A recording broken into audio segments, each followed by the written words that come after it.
Well, hello, welcome. My name is Lars Eric Robinson. I'm an illustrator with Lars Arts. And today I thought I'd talk about how we actually clean an airbrush gun when you're done with the piece. I just did this T-shirt, awesome, because airbrushing is awesome. What you do is, the first thing you do is you take either a cleaner, which is an airbrush cleaner that they sell, and also if you're dealing with like a car cleaner, what you're doing with working with, you have to take a mineral spirits, like a paint thinner. Today I worked with a water-based stuff, so we're going to use the cleaner that comes with the paints. We'll put it in this tube.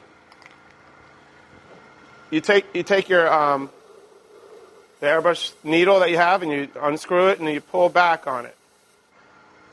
And you have to take it out also, and wipe it off on a cloth, so you can get all that off of there.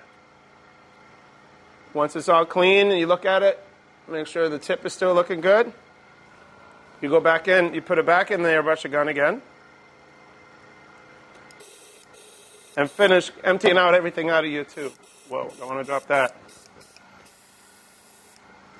When you're done with that, you take everything apart and you put it in another jar with cleaning liquid, with maybe this liquid or hot soapy water if you're doing water soluble. So you take everything apart, pull this out, unscrew this, and take your tip out by unscrewing everything, and yet you'll be able to find all that in your instruction manual when you buy your airbrush gun. They also have pipe cleaners that you can use to be able to clean out your airbrush gun.